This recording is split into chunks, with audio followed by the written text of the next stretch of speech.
The wind howled like a wounded animal, a deep, guttural cry threading through the pine-thick hills of Kirilith 7.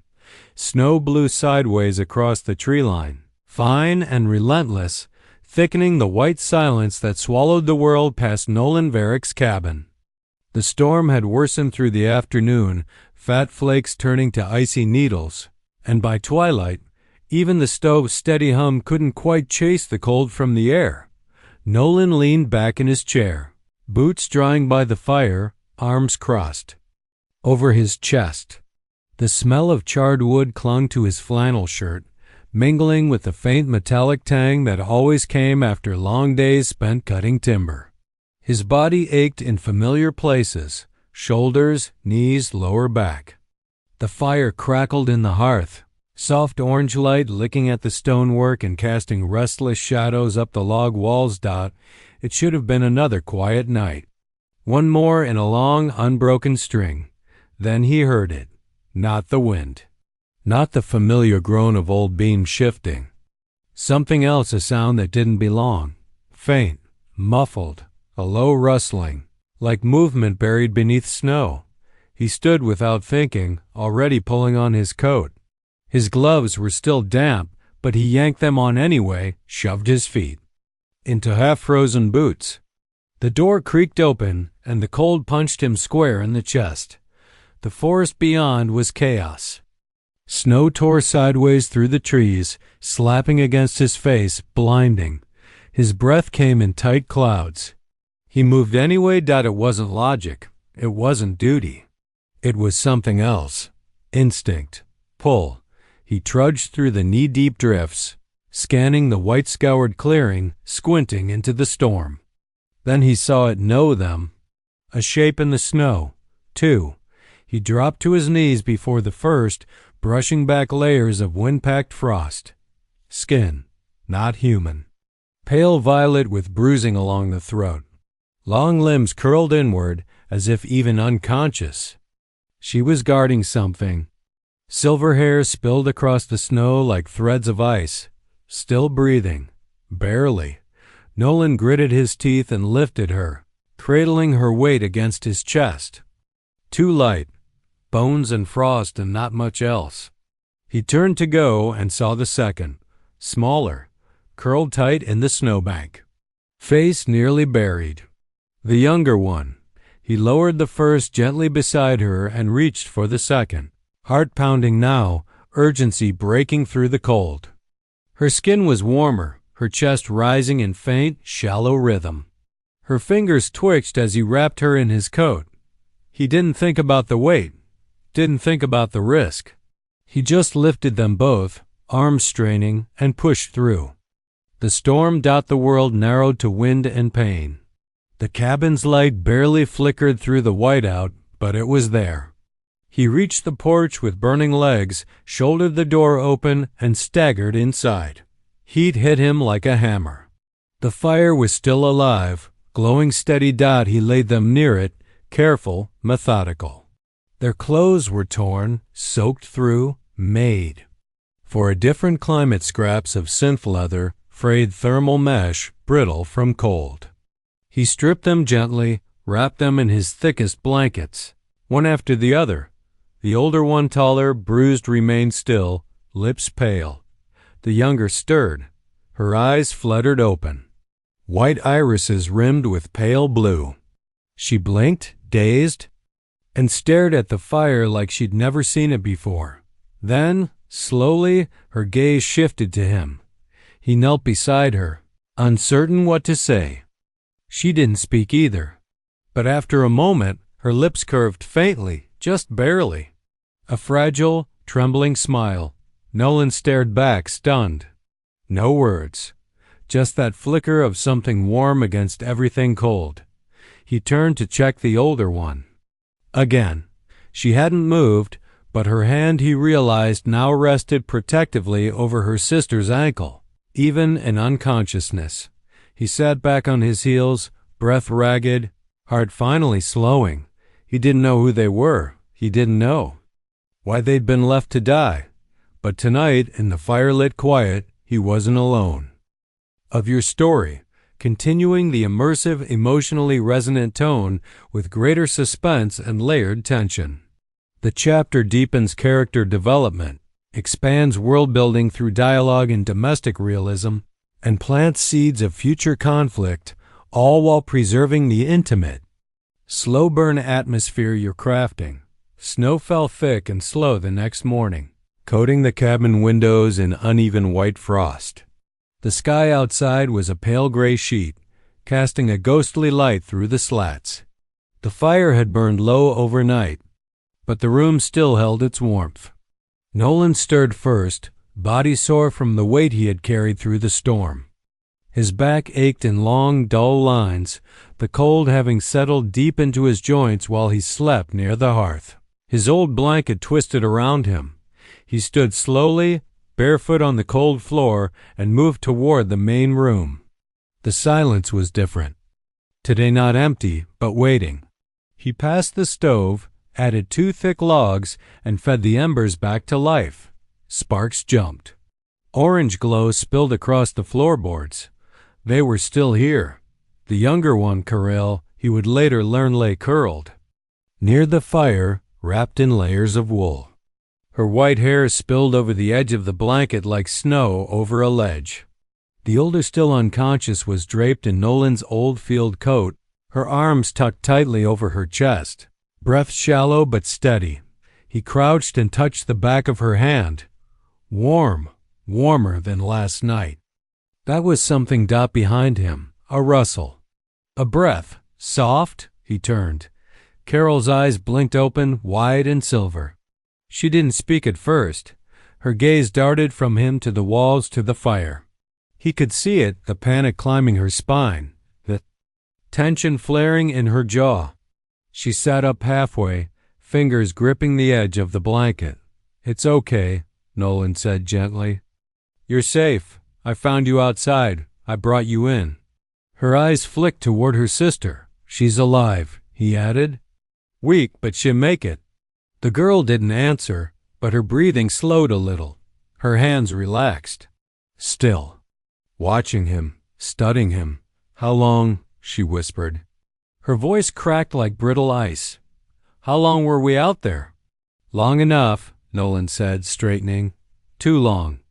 A silence stretched between them. Nolan busied himself. At the stove, pouring water from a kettle into a small metal basin. He didn't press her with questions. There was a rhythm to shock, he knew it. Let her speak when she was ready. He handed her a mug of warmed broth. She took it with both hands, trembling, and sipped. Then again, behind them, the older woman groaned. Her head shifted, muscles tensing, and in a breathless rush she sat upright, hands braced like she expected to be attacked. Nolan moved slowly, palms up. Easy. Her eyes locked on his, sharp and full of fire, even through exhaustion. She scanned the room, the fire, her sister, the door, the window. Calculating escape routes. Calculating him. "You're in my cabin," he said, quiet. "I pulled you both from the snow." She didn't answer, just stared. Kirilith shifted closer, her hand reaching instinctively for her sister's. "It's okay, Seren," she said softly. "He helped us." That name, Seren, was sharp. It fit her. Hard edges. She glanced down at their clasped hands, then back to Nolan. "Why?" Her voice rasped, colder than the wind outside. "Why help?" Nolan hesitated. Not because he didn't know the answer, but because he wasn't sure which version she would believe. "I didn't want you to die out there," he said finally. That was enough. Saren's eyes narrowed. But she didn't speak again. He didn't expect gratitude. He didn't need it. Let them stay wary, he thought. Wary meant alive. He offered them food. Kirilith accepted with a nod. Seren took hers in silence, hands slow, deliberate. She smelled the bowl before eating. Every other bite, her eyes flicked toward Nolan, watching for poison. For betrayal, he'd seen that look before, not in war zones or on colony patrols, but in the eyes of people who'd already survived too much to relax. They didn't speak while they ate. Only the fire did.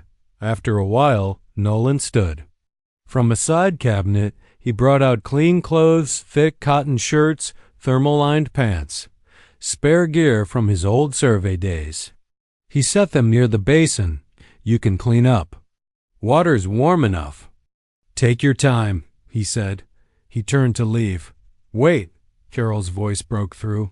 He turned back. She clutched the blanket tighter.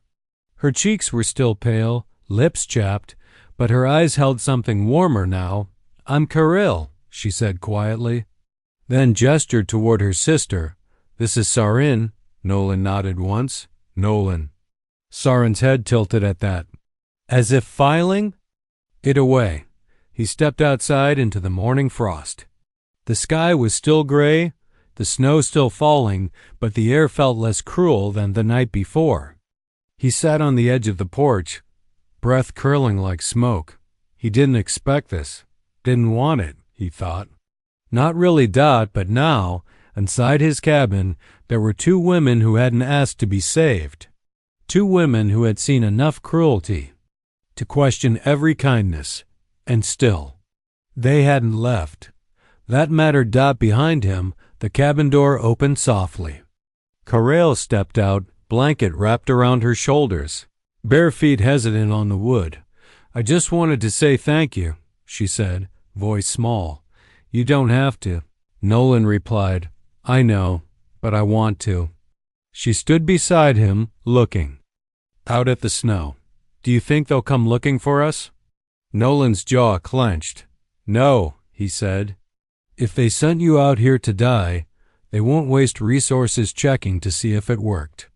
Kiril nodded slowly, her gaze falling to the frozen trees. Then, can we stay? He looked at her, then past her at Sarin standing in the doorway, silent, watching. He gave one small nod. Stay as long as you want. Kiril smiled. Just once. Just briefly. But it was real. Dot, and for the first time in years, Nolan felt something shift, not just in the cabin, but in him. A crack in the ice. Dot, something beginning. A deepening of trust, heightened suspense, and the beginning of real emotional intimacy. We see the world around them stir, danger creep closer, and bonds form not just from necessity, but from choice. This chapter grows the emotional gravity, while pressing the tension of survival and what it means to be seen. The storm didn't break so much as fade quietly, without triumph. By the third day, the snowfall had slowed, leaving behind a deep white stillness that blanketed the world in silence. The wind retreated into the treetops like a predator satisfied. Outside the cabin, the sky was pale and heavy, too quiet for comfort. Nolan knew better than to trust it. Inside, the fire still burned low and steady. The cabin no longer felt like his alone. Sarin moved with restless purpose. She had risen earlier than him, bare feet soft on the floor, scanning the room. Before speaking, always scanning, always measuring. Her sister Kiril still slept under the patchwork blanket Nolan had given them, her breathing deep, finally free from the shallow wheeze of cold-clogged lungs. Nolan stood at the stove, slicing dried root vegetables with slow, practiced movements. The scent of heated broth filled the small room, warm and earthy. He glanced over his shoulder. Sarin leaned in the doorway, arms crossed, her silver eyes flicking from him to the window. Something's wrong, she said. Wrong how? She didn't answer immediately. Just stepped closer, gaze narrowing. It's too quiet. Nolan followed her eyes to the frost-laced glass. Outside, the snow stood untouched, the ridgeline just visible beyond the trees. The survey stakes he'd planted months ago were still upright, no footprints, no drag marks. Still, his stomach twisted. He knew the feeling she spoke of. The kind of quiet that pressed in. You expecting someone? He asked. No, but that doesn't mean no one's coming. She turned toward the hearth, crouched beside her sister and gently shook her shoulder. Kirill stirred, yawned, and blinked up at them both, still groggy. "Get dressed," Soren murmured. "We may not be alone." The way Kirill moved then, quick, alert, no questions asked, told Nolan everything about the life they'd lived before this. While the sisters prepared, Nolan slipped outside. The cold bit through his coat immediately, but he didn't flinch. He moved through the snow, slow and deliberate, eyes scanning the ridgeline. Trees stood motionless, no heat shimmer. No sound, then just barely a hum, faint, mechanical, almost. Lost in the wind, he froze. That wasn't natural. By the time he returned to the cabin, his jaw was tight, mind racing. Soren was waiting near the door, already wearing the thermal pants and survey jacket he'd given her. "You heard it too," she said. He nodded. "Drone maybe. Scavenger tech. Hard to say. Too far for visuals? For now." Kirill stood in the corner, arms wrapped around herself. She looked smaller again, less certain, but she didn't ask to leave. Didn't suggest running. "They could have tracked our heat signature," Soren said. "Or something older. A tag." Nolan frowned. "You're not tagged. I checked." "Unless they hid something deep, and if they did, then we're already dead," Soren finished. He didn't argue. They spent the rest of the day inside. The fire stayed fed. Nolan reinforced the door hinges and added a bar across the inside. Soren sorted through his tools with an efficiency that said she'd done this before. She found a spool of old copper tripwire and strung it across the back. "Edge of the clearing. Won't stop anyone," she said, "but we'll hear them first." Kirill kept to the stove, stirring the pot in silence. Her movements were more careful now, deliberate, like she knew every motion mattered. That night, Nolan couldn't sleep. He sat by the fire, sharpening a dull blade with slow, even strokes. Soren remained near the window, watching. She hadn't spoken since dusk. Kirill approached first, wrapped in a thick robe she'd fashioned from one of Nolan's old thermal blankets. She sat beside him without a word, her shoulder brushing his. "I don't like being afraid," she said softly. "You're not alone," Nolan replied. She looked at him then. Really looked, not with awe or fear, but quiet curiosity. "Were you always like this?" "Like what?" "Steady." He gave a faint smile. "No. I learned it after everything else stopped working." Soren moved then, stepping forward out of the shadows.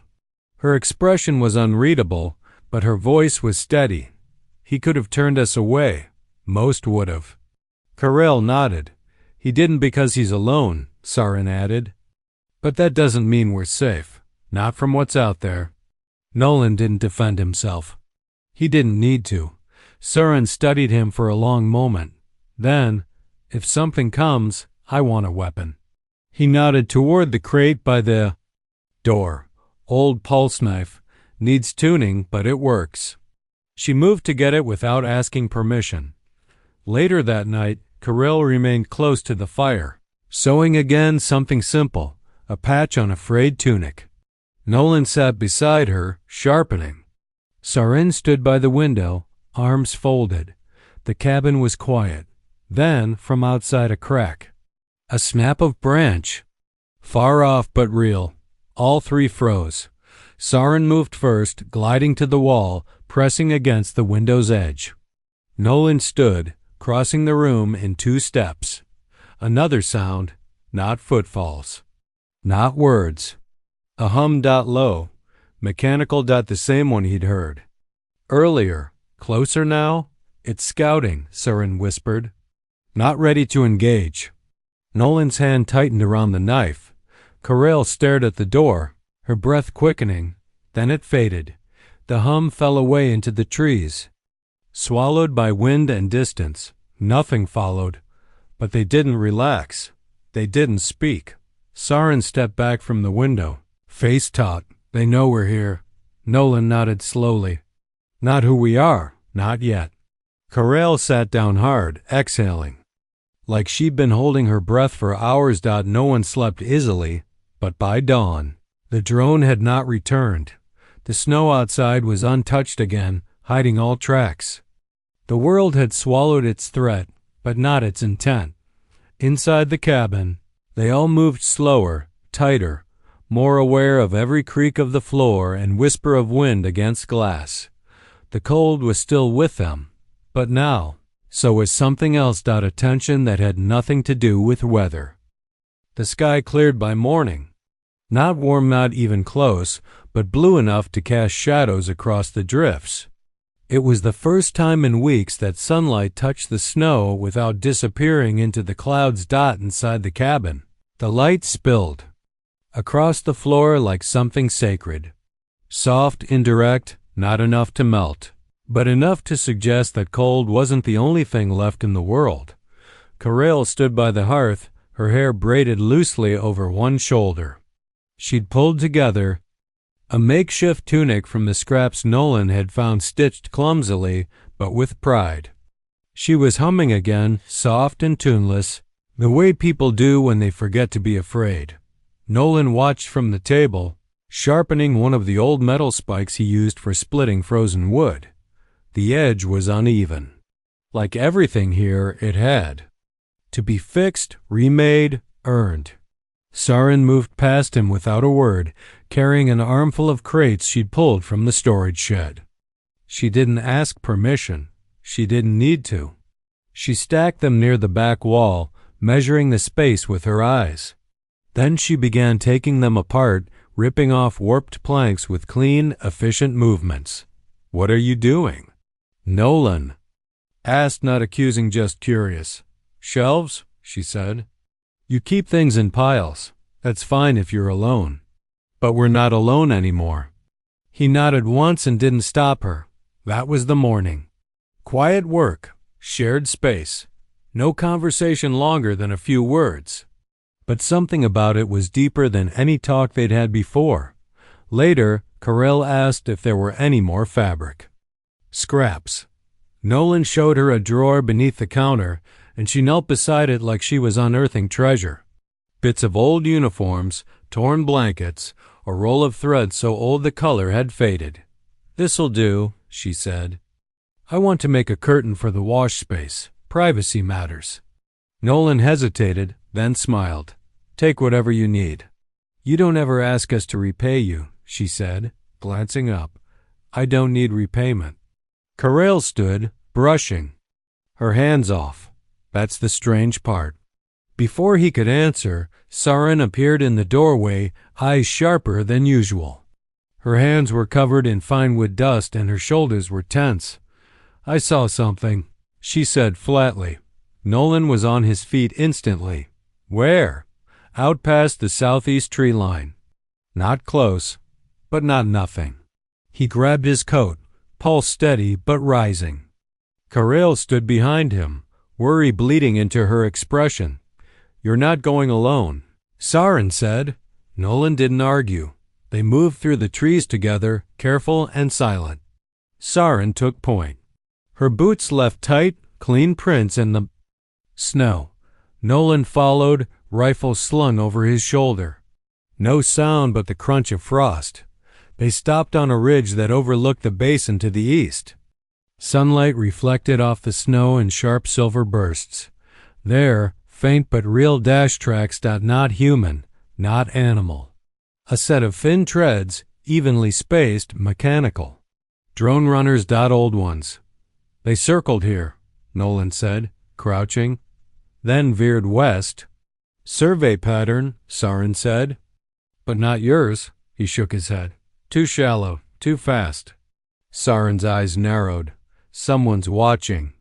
"But they didn't come close." "No," she said. "Not this time." They returned to the cabin in silence. That night, as snow began falling again in slow, lazy flakes, Kirilith finished the curtain. She hung it across the wash space with thin thread loops and crook stitches. It hung unevenly. It was perfect. When she turned, she found Nolan watching her from "Across the room. You like it?" she asked. "I like that you made it," she smiled. "It's not much. It's proof," he said, "that we're not just passing through." Kirill crossed to him slowly, her fingers brushing down his arm as she passed. It was the softest touch, almost absent, almost reverent. Saren was by the fire. She'd finished the shelves. They weren't level, but they held. She sat down, arms resting on her knees, face unreadable. Nolan approached her carefully. He didn't crowd her. He never did. "You okay?" he asked. "No," she said, "but I'm not worse." A pause stretched. Then she added, "That's something." Kirill came to join them, settling beside Nolan. The three of them sat without speaking. The cabin didn't feel full, but it felt lived in. Later, after dinner, Saren stood in the doorway of Nolan's room. She didn't enter, just stood there, the firelight casting her shadow long across the floor. "I want you to understand something," she said. "Kirill trusts you already. I don't." Nolan didn't move. "That's fair." "I don't." "Want kindness," she continued. "Not if it means you think we owe you anything. You don't. I'll stay because she's safe. Not because I like you." "Good," he said. "I'd rather be trusted than liked." Her expression didn't shift, but her posture eased, just slightly. "You're strange," she said. "I've been told." Saren turned, walked away, and didn't close the door. That night, Nolan woke to a knock. Not at the cabin door, but his own. Quiet, intentional, he opened it. Kirill stood there, wrapped in the robe she'd sewn herself. Her white hair was mussed. "From sleep? I couldn't rest," she said. "Not alone." He stepped aside. She climbed into his bed without a word, curling up at the far edge, back turned, blanket pulled tight. Nolan sat down beside her, not touching, just present. "Do you think Saren will ever stop expecting the worst?" she asked. "She has every reason to. I'm tired of being afraid. So am I." Neither spoke after that. They just breathed in the dark. Warmth shared across the space between them. In the hallway beyond the cracked door, Serene stood motionless, watching, listening. And for the first time, she didn't stop it. The curtain rustled softly. The fire burned low. Outside, the tracks still marked the snow, thin and sharp and wrong. But inside, something else had started. Not survival, something more dangerous. Belonging. The frost lifted 3 days later, not melted, not broken, but eased just enough to suggest the season might shift one day. The sky above Kirilith 7 was still bone-white and silent, but the edges of the snowpack cracked underfoot. Light pooled more heavily through the cabin windows now, stretching longer across the floorboards. The cold hadn't retreated, but it had lost its dominance. Inside the cabin, Nolan worked quietly beside the hearth, reshaping the frame of his bed with old beams pulled from the broken lean-to out back. It was a practical task, mechanical and slow, but it wasn't about the wood. The cabin had changed. The silence had changed. And this, the widened frame, the smooth slats, the way he'd aligned it to catch morning light, this was simply accepting what had already begun. He wasn't alone anymore. And the space needed to hold all three of them. Kirill sat near the fire, threading a needle through another makeshift tunic. She wore the robe she had made, now fitted better to her shape, and her feet were tucked beneath her. She hummed softly, lips parted in idle focus, silver white hair draped over one shoulder like a spill of snowmelt. Saren had gone out early. A hunting knife strapped to her thigh, Nolan's survey goggles pulled low across her eyes. She moved through the frozen tree line like a ghost, her steps light but assured. She hadn't said where she was going, only that she wanted to see the lay of the ridge again. Just to be certain, Nolan didn't ask questions he didn't need answers to. He trusted her judgment more with each passing day. Kirill set her sewing aside and came to lean over his shoulder, watching him drive a dowel pin into one of the bedposts. "You did this alone before?" she asked, voice low. He nodded. "The whole cabin. Walls, roof, stove brackets. All of it." "Why?" "Because no one else was supposed to come here." She smiled, but it was soft, not mocking. "Do you mind that we did?" Nolan didn't. "Look up right away." He tightened the bolt, checked its placement, then finally met her gaze. "No," he said, "I don't." She moved in front of him then, fingers brushing his wrist. Her touch was warm, certain, no longer afraid of contact. "You should know," she said. "I don't feel like a guest anymore." He straightened, tool still in hand. "You're not." A gust of wind slammed against the side of the cabin. Not harsh, but hard enough to make both of them turn. Sarin stepped in through the front door, cheeks flushed with cold, goggles lifted onto her forehead. Her hair was damp at the ends, and she carried a frostbitten sack in one hand. "Found roots," she said, dropping the bundle on the table. "Some moss, too. Any sign of the drone again?" Nolan asked. She hesitated. Nothing direct, but something moved near the basin.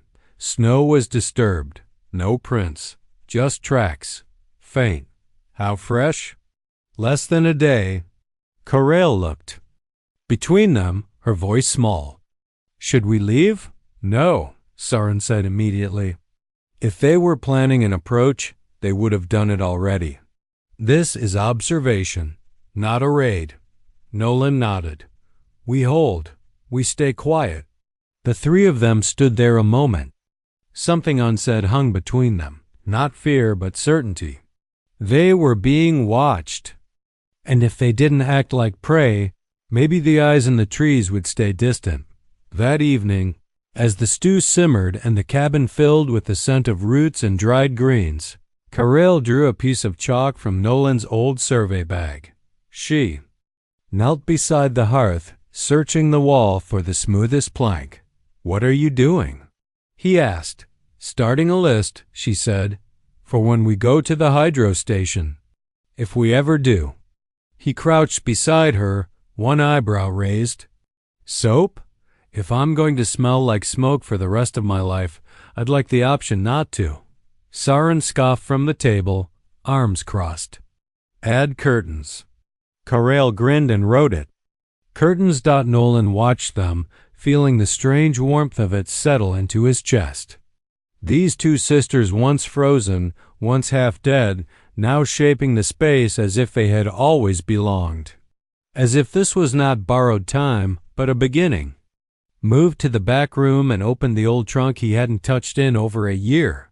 Inside, wrapped in oilcloth, was his old surveyor's coat-thick, weatherproof, reinforced at the seams, still intact. Still heavy with memory, he carried it back and set it on the table in front of Sorin.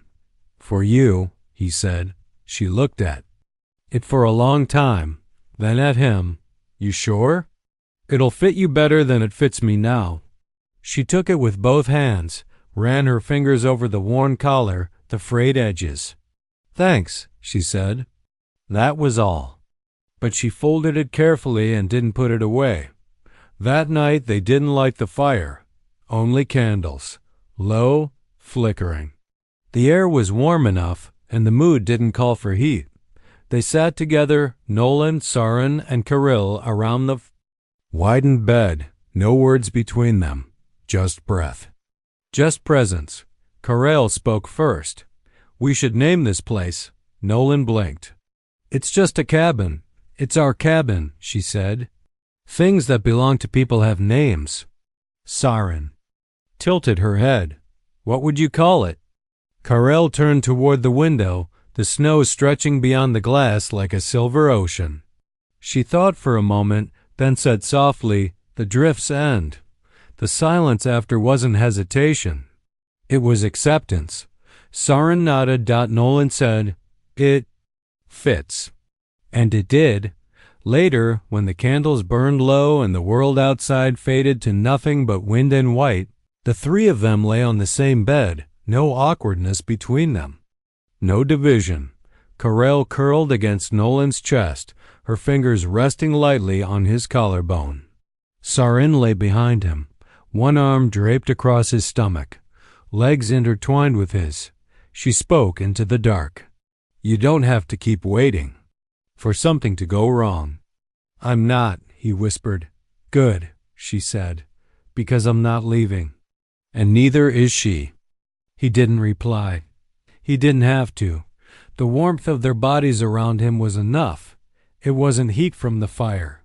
It wasn't survival anymore. It was staying. Choosing. And for the first time, he didn't brace himself for the morning. He welcomed it. The snow returned the next morning, but it wasn't the soft, heavy kind that settled with silence. It was sharp, wind-driven, cut sideways across the clearing like shards of frost, rattling the glass panes and groaning through the seams of the cabin walls. The weather on Kirilith 7 never gave without taking something first. Nolan stood on the porch with his coat, half-buttoned and axe resting against the railing. The day before, he'd split a week's worth of firewood. Today he didn't swing once. He was listening. The wind made it hard to pick out the tone, but it was there. A pulse. Low. Metallic. Intermittent. Not wind. Not animal. Drone again. This time. Closer.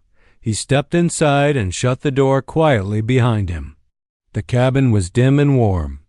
Sarin sat at the table, sharpening her knife against a metal file, and Kiril knelt near the hearth, feeding dried moss into a simmering pot. They both looked up. "You heard it," Sarin said. He nodded. Kiril froze, her hands hovering over the flames. "Is it? We're not sure yet," Nolan cut in gently. "But it's scouting. The signal strength is stronger, not random." Sarin stood, already pulling on her outer layers. "I want eyes on it." "I'll come with you," Nolan sighed, grabbing his rifle. "No," she said sharply. "If they're watching the house, 2 figures will draw more heat signatures. I'll move through the old creek bed. It dips low enough." Nolan didn't like it, but he didn't argue. Kiril moved to her sister, adjusting the collar of the coat Nolan had given her. "Be careful," she whispered. "I always am." And then she was gone into the storm. The hours dragged like slow knives across glass. Nolan kept to the windows, checking the ridge, watching for movement. Kiril stayed close, quieter than usual, her shoulders hunched like she was trying to make herself smaller. "She's been through worse," Nolan said, trying to reassure. "I know," Kiril said. "But this place," it started to feel safe. "And I'm scared of losing that." He looked at her. "You won't, not while I breathe." She smiled faintly, stepped closer, and laid her hand flat on his chest. "That's why I believe you." The door creaked open before dusk. Sarin stepped inside, face red from wind, hair damp, eyes sharp. Nolan met her halfway. "Talk. Survey drone," she said, "but modified. Civilian model, retrofitted with telemetry plates. It wasn't random. It was broadcasting. Coordinates? No, just a pulse loop. Standard distress relay, passive, but it's flagged." Nolan's gut clenched. "That means someone out there is listening." "Yes," Sarin said, "and it's not the council." Kiril stared at them both. "Then who?" Sarin peeled off her coat, jaw set like stone. "The Syndicate. Or what's left of it." A long silence followed. Nolan's voice was low. "Are they tracking you?" "No," Sarin said. "They don't care that much, but they'll care that you're alive." "Yes, because it proves they didn't finish the job." Kiril sank onto the bench beside the fire, staring into the flames like they held answers. "Why now? Why find us now?" "Because someone's watching the old colonies," Sarin said. "And the further north they scan, the more ghosts they dig up." Nolan leaned against the table, fingers tightening around the edge. What do? They gain from coming after two women they left to die? Saren's gaze was iron. They don't gain, they erase. Because if we're still breathing, then so are their crimes. The air inside the cabin thickened not from smoke, not from heat, but from the weight of truth pressing on all of them. Nolan spoke first. We need to send them away.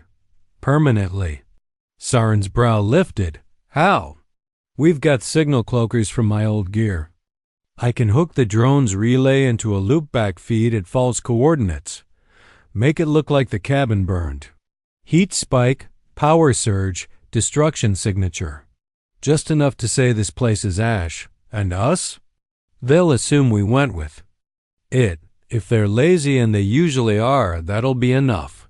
Carol's voice was quiet. And if it's not? Nolan met her eyes. Then we build traps. That night, they worked in silence.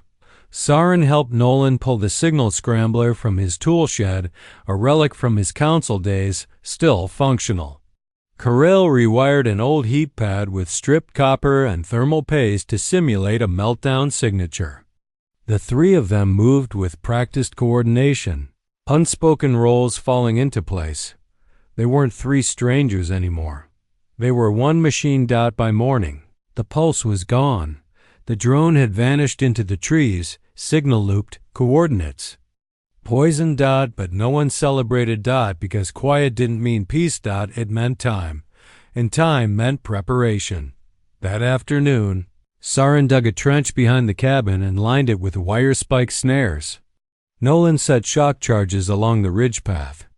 Kirill sorted gear, rationed supplies, and repurposed canvas into signal covers. They didn't speak of what would happen if someone came, but everything in their actions said the same thing. This place is ours now, and we won't be taken. That night, the fire burned low again. Kirill sat on the floor between Nolan's knees, her head resting back against his chest. Saren sat across from them, her knife balanced across her palms. This isn't survival anymore, Kirill said softly. This is war. No, Saren replied. It's defense, and we're done running. Nolan's arms tightened around her. Saren's gaze flicked up, sharp and measured. You built a home. We'll protect it. Outside, the trees stood silent, their branches heavy with snow. But the silence wasn't the same. It wasn't absence. It was a warning. And Nolan, for the first time in his life, welcomed the storm that would come, because this time he wouldn't face it alone. The storm broke in the middle of the night, not the kind that howled through trees or flung snow against glass. This one came in the form of motion, technology, intent. Nolan woke first, not to a sound, but the absence of it. The air felt wrong.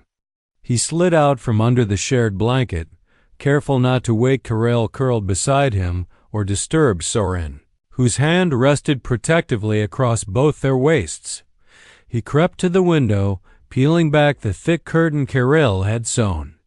The snow had stopped, but something moved near the edge of the clearing, just past the first line of trees. Figures. 3, maybe 4. No heat trails, no drone hum. Just dark shapes, gliding forward like they already belonged here. Syndicate. He turned and crossed the room in 2 strides, kneeling beside Saren. She was already awake. Her eyes were open, expression clear. She had felt it too.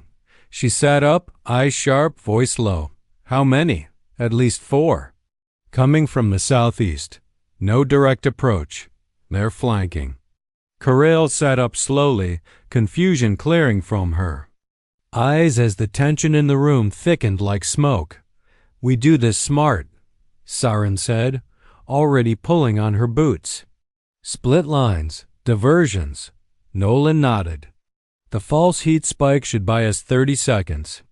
Enough to trap the first wave if they breach the north side.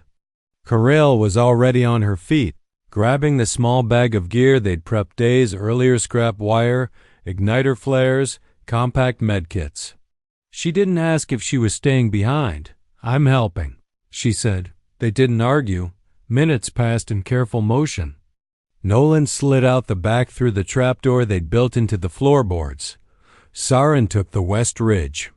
Kirill remained in the cabin, hidden, a flare trigger in her hand, and the back wall clear for evacuation. The forest breathed. And then it exhaled flame. The first flash charge lit the dark with searing heat as one of the Syndicate scouts tripped a snare wire. A dull scream followed, short and cut off. The second moved too fast, ducked under the triplan, but caught a spike to the thigh. He stumbled, rolled, but didn't fall. They weren't here to warn. They were here to erase. Nolan fired once from the tree line clean, practiced. The third figure dropped. The fourth fired back, but wide. Into the snow. Saren's knife found him before his second shot landed. The woods went still again. Nolan moved fast across the clearing. Rifle up, eyes scanning. He crouched beside the man Saren had downed, checking his ID chip. Blank, unregistered. Off-grid mercenaries, not a cleanup crew. Executioners. Saren crouched beside him. Blood on her jacket, not her own. They didn't come to ask questions, she said. No, Nolan replied. They came to end a story. They moved together toward the cabin. Saren checked the perimeter, collected gear. Nolan pulled the bodies to the edge of the woods, left them face down. No trophies, no message. Just waste. Inside, Kirill was waiting. She hadn't cried. She hadn't flinched. Her hands were steady as she extinguished the flare wick and folded the medical kit shut. They're dead? She asked. Yes, Saren said, but they'll send more. Kirill looked at them both, her expression calm but certain. Then we finish this. The next morning, Nolan stood at the northern ridge, flanked by both sisters. The drone they'd captured weeks ago had been reprogrammed, repurposed. It now hovered silently above the clearing, blinking once before launching toward the southern colony ruins with a fresh signal packet, a FA signal packet, death report, the last echo of their old lives. In it, Nolan had embedded false thermal logs, burnt carbon trace signatures, and a final transmission. No survivors. Site cleared. The Syndicate wouldn't check twice. They never did. By noon. The cabin was silent again, but it didn't feel like fear. It felt like permanence. Nolan returned to the porch where Saren sat mending her coat. Kirill was in the garden. Patch again, kneeling beside the soil they'd warmed with iron panels from the shed. Her hands were dirty. Her hair was tied back. She looked up at him and smiled. We should plant something soon, she said. It's still cold, Nolan replied. It won't always be. Inside, the cabin smelled of moss tea, leather, and clean wood. The walls bore chalk markings, now notes and reminders, simple drawings, and new names for things: drift's end, root shelf, curtain fix, meal rotation, new boots for Saren. That night, after dinner, Kirill brought out the copper rings again, one for each of them. She handed one to Nolan. You don't have to wear it, but it's real. He took it without hesitation, sliding it onto his finger. The metal was cold but familiar. Saren held hers in her palm, then turned it once and slipped it over her wrist on a leather cord. She said nothing. She didn't need to. Later, in the dim light, they lay together. Not for heat, not for comfort, for presence. Saren's head on Nolan's chest, her fingers tracing the scar on his ribs. Carol's breath soft at his neck, her leg tangled with his. No one spoke. No one planned an exit. There was nothing left to run from, only something to build. In the days that followed, they patched the last hole in the roof, reinforced the door with new planks, replanted the cleared soil with dry root seed Nolan had forgotten in an old field kit. They caught snowmelt in a basin Kirill built from scavenged tin and lined it with stitched cloth. Sarin mapped the area, not for escape, but for safety, for longevity, for control. One evening, Carell stepped outside and wrote a final line on the wall by the hearth. "This is home now." Sarin stood beside her and added one more. "Let no one take it." And Nolan, sitting beside the fire, watched the two of them, survivors, sisters, warriors, partners. They had come from the edge of death, dragged through snow by a man who'd once wanted to be alone forever. And now, here, at the drift's end. The snow had stopped for good, not because the weather changed, but because they did.